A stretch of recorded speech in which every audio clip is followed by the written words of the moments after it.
40 बच्चे हुए भाई। अब तसव्वुर तो करो, सोचो तो सही यार, एक भी बच्चा जाहिल नहीं रहा, एक भी जाहिल नहीं। उन बच्चों की परवरिश के लिए गौसे पाक ने कभी नमाज कज़ा नहीं की। उनकी 90 साल जिंदगी पढ़ के देखो तो एक भी गुनाह नहीं। तुम पिछले जुमे से लेकर इस जुमे तक सिर्फ एक हफ्ता अपनी जिंदगी का बताओ जिसमें तुमने गुनाह नहीं किया। पहुंचे कहां तसव्वुर करें। सिर्फ जलसे सजा के वाह वाह करने से काम नहीं चलेगा। हाँ,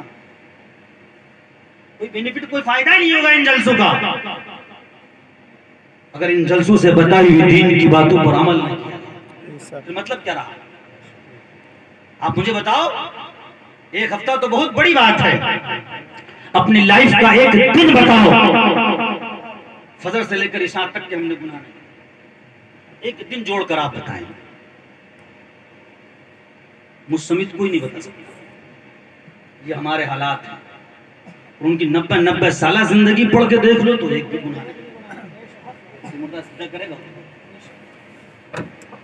आप अंदाजा लगाएं। किताबों में पढ़ा मैंने कि सूरज आज भी निकलने से पहले गौस को सलाम करता है। सुभान अल्लाह, सुभान अल्लाह। निकलता खुदा के हुक्म से है, लेकिन सलाम गौस को। क्यों ऐसा? उन्होंने अपनी पूरी 90 साल जिंदगी खुदा के जिक्र में गुजार दी। अब सुबह क़यामत का खुदा उनका जिक्र। दौलत कमाना कामयाबी नहीं है। हर मुसलमान दौलतमंद हो, अल्लाह करे हर मुसलमान दौलतमंद हो, लेकिन ये मैंने कहीं नहीं पढ़ा कि दौलत कमाने के लिए झूठ भी बोलना पड़े, नमाज कज़ा करनी पड़े। आप तसव्वुर करें, आप सोचें, आप अंदाजा लगाएं। 900 साल से ख्वाजा का मजार मुकद्दस अजमेर में है। अपने भी जा रहे हैं वहां, बेगाने भी जा रहे हैं वहां, लेकिन आज तक तमाम जाने वालों में एक बता दो जिसने ये कहा हो कि अल्लाह ख्वाजा को माफ कर। सोचने की बात रहता भाई। हम अपने बाप के कब्र पे जाते हैं तो ये कहते हैं अल्लाह मेरे बाप को माफ कर। ख्वाजा के कब्र पे किसी ने ये नहीं कहा जाकर के मौला गरीब नवाज को माफ कर। जिसने भी कहा वो ये कहा कि मौला इनके सदक़े मुझे माफ कर, इनके सदक़े मुझे अदा कर, इनके सदक़े मुझे दे। गरीब नवाज एक लेटा है अजमेर में, मांगने वाले करोड़ों जा रहे हैं, और उन करोड़ों लोगों की एक दुआ नहीं है, हर एक की अलग अलग है, हर एक की डिमांड अलग अलग है, हर एक की मांग अलग अलग है, हर एक की फरमान अलग अलग है, हर एक की इल्तिजा अलग अलग है, हर एक की आरज़ू अलग अलग है, हर एक की तमन्ना अलग अलग है, हर एक की ख्वाहिश अलग अलग है। लेकिन वाहे गरीब नवाज तेरे कदमों पे हम सब खुमार तू तन्हा उन करोड़ों को। नारे तकबीर, नारे रिसालत, नारे गौस, ख्वाजा का हिंदुस्तान, ख्वाजा का हिंदुस्तान, मौलाना हमद साहब किबला, नारे तकबीर, नारे रिसालत। सुभान अल्लाह, सुभान अल्लाह। उनकी मग़फ़िरत की दुआ करें। ख्वाजा की कब्र पे जाएं तो उनके सदक़े अपनी मग़फ़िरत की दुआ करें। हम ख्वाजा तो नहीं बन सकते, लेकिन इतना तो हो सकता है कि कोई हमारी कब्र पे भी आकर कहे कि मौला इसके सदक़े हमें माफ। हो सकता है भाई, तारीख पढ़ो, लाखों करोड़ों लोग ऐसे हैं जो दुनिया में आकर बने हैं। हजरत फुज़ैल बिन अयास का नाम सुना है कभी? हजरत ख्वाजा साहब से भी कई सौ साल पहले के बुजुर्ग थे। हजरत ख्वाजा हसन बसरी के खलीफा के खलीफा हजरत फुज़ैल बिन अयास बहुत बड़े डाकू थे। डाकाज़नी करना उनका काम था, और अकेले नहीं, गिरोह के साथ। इतने फेमस हो गए, इतने मशहूर हो गए कि लोगों ने वो रास्ता चलना छोड़ दिया। और जब लोग निकला करते थे तो ये कहा करते थे, देख लो पहले फुज़ैल का गिरोह तो नहीं है कहीं। लेकिन फुमान जाओ कांदरपुर के लोगों कि हजरत फुज़ैल बिन अयास के गिरोह में कई लोग थे।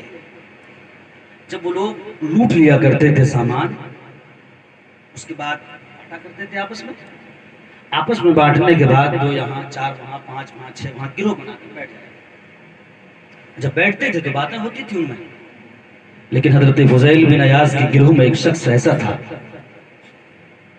जब भी लूट मार से अलग होता तो कुरान की तिलावत करने लगता था। डाकू था, डाकाज़नी किया करता था, लोगों को लूटा करता था, लेकिन कुरान का पढ़ना हम तो घर रह के नहीं पढ़ पा रहे हैं कुरान। वो जो पढ़ना जानते भी है, रमजान से पहले उन्हें पढ़ने का मौका नहीं। हमारे घरों बरकतें होगी कहाँ से? हमारे मोबाइल का रिचार्ज खत्म हो जाए तो हम यार दोस्त से उधार कर लेते, दिल नहीं लगता उसके बजाय। एक रात गुजारना मुश्किल है, मोबाइल ना हो तो बेचैनी हो जाती है। वो एक जिस्म का हिस्सा होकर रह गया है। जिस घर में एक दिन मोबाइल न चले वहां बेचैनी तो हो रही है, लेकिन हफ्तों से उस घर में कुरान की तिलावत नहीं हुई, कोई बेचैनी नहीं है। क्यों कहें हम कि लोग परेशान कर रहे हैं? हम क्यों कहें कि कोई हमें तंग कर रहा है? हम क्यों कहें कि कोई हमें हमारे ऊपर जुल्म कर रहा है? कसम खुदा की तुम सही रास्ते पर चल के देखो, जो जुल्म कर रहे हैं वो तुम्हारे तलवों के नीचे होंगे। हमारे मरने के बाद हमारे मजार पे चादर चढ़ा सकता है, तो हमारी जिंदगी में वो हमारे तलवे नीचे। हर आदमी माँ के पेट से बन के नहीं आता, वहां भी लोग बनते हैं। कैसे बनते हैं आओ पर होता नहीं। हजरत फुज़ैल बिन अयाज के गिरोह का वो शख्स कुरान की तिलावत किया करता। लोग अपनी अपनी बातें किया करते थे, वो कुरान पढ़ा। एक बार हजरत फुज़ैल बिन अयाज रज़ी अल्लाह ताला अन्हु की कानों तक कुरान की सदा पहुंची। कुरान पाक की उस आयत पाक की तिलावत कर रहा था जिसमें अल्लाह ने अपने क़हार होने का ऐलान। बस उस आयत का सुनना था कि हजरत फुज़ैल बिन अयाज रज़ी अल्लाह ताला अन्हु की आंखों से आंसू बहे, बेचैन हो गए, बेकरार हो गए, तड़प। तमाम गिरोह को इकट्ठा किया और इकट्ठा करके कहा कि मैं आज से तौबा करता हूं, अब ये काम नहीं करूंगा, अब मैं ये काम नहीं करूंगा। एक तौबा वो भी है जो हम गाल थपथपा लेते हैं, रात को लेटने सोने से पहले गाल थपथपा लिए, सुबह फिर वही है।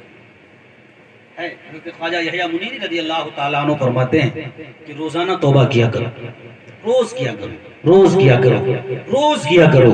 अल्लाह एक दिन तुम्हारी तौबा को अपनी बारगाह में कबूल फरमा लेगा। वही तौबा तौबतुन नसूहा होगा। हकीकत में तौबा है वही कि आप जिस बात से तौबा करो फिर दोबारा कभी उसको मत करो। हजरत फुज़ैल बिन अयाज ने तौबा की और आपने अपने गिरोह के लोगों से कहा कि तुम लोग चले जाओ, जिसे जो करना है वो करो, मैं आज से आइंदा ये काम नहीं करूंगा।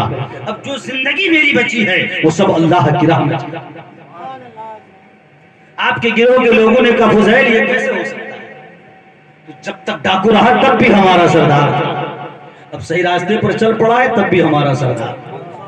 तुमने तौबा कर ली, अब हाथ बढ़ा और हम सबको भी तौबा कर। बहरहाल तमाम लोग तौबा कर लेते हैं। हजरत फुज़ैल बिन अयाज ने फरमाया अब तौबा हो गई, अब जिसका सामान हमने लूटा उसे उसे पहुंचाओ।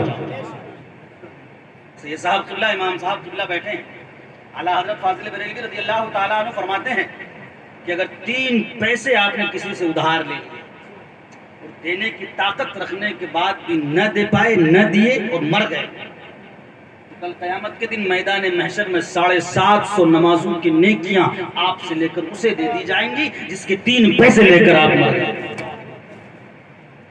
तो यूर मुसलमानों गिरमान में हाथ डालकर सोचो, 750 तो नमाजें भी नहीं होंगी हमारी, और 750 वो नमाजें दी जाएंगी जो अल्लाह की बारगाह में कबूल हुई होंगी।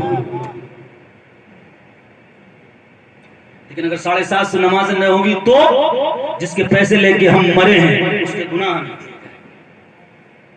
फिर हमारा ठिकाना वही होगा जहां के लायक हम हैं। सिर्फ 3 पैसे का यार, यहाँ तो जमीनें बढ़ा ली जा रही हैं मेड़ काट काट के, खरंजे खत्म हो गए खेतों के, हमारा खेत बढ़ जाए होगा क्या? बात हंसने की नहीं है ये, कसम खुदा के मुसलमानों, तुम और करो सिर्फ। हम जमीन जोत कर उस वक्त दाना डाला। दुनिया में कोई माई का लाल किसान इतना ताकतवर नहीं है कि उस जमाने से दाना लगाना हमारा काम है, लेकिन उस दाने से जमीन का सीना चीर कर पौधा पैदा करना ये रब का काम है। अंदाजा लगाए हम कहां पहुंचे। हम एक दाना लगा के आते हैं, जब उसे पानी की जरूरत होती है वो बारिश बरसा देता है, जब छांव की जरूरत होती है वो सूरज छुपा देता है, जब धूप की जरूरत होती है सूरज निकाल देता है, शबनम बरसा देता है। आप अंदाजा करें जिस दाने को हम तनहा लगा कर आते हैं, जब वो दाना तैयार हो रहा है तो एक नहीं मौला एक बदले 40 नारे तकबीर, नारे रिसालत, नारे गौस, इश्क मोहब्बत, इश्क मोहब्बत, नारे तकबीर, नारे रिसालत। कैसी जिंदगी हमारी, कैसे हो गए हम।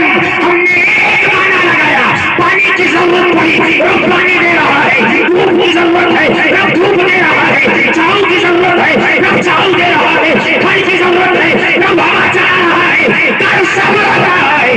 लेकिन हमारे मुसलमान एक दाने से 40 लेगा भी हमारा सर सक। आप अंदाजा करें, तसव्वुर करें हम कहां पहुंचे। मैं तो सजदे से सर उठाना ही नहीं चाहिए था। मेरा रब ये तू है जो एक दाने में 50-50 बहुत कुछ है दुनिया में, लेकिन इतना ताकतवर अभी कोई नहीं हुआ कि जमीन का सीना चीर कर दाने से पेड़ निकाल दे। ये मेरा परवरदिगार ही कर सकता है। वो परवरदिगार जो हमारी जरूरियात जिंदगी के लिए सब कुछ हमें दे रहा है।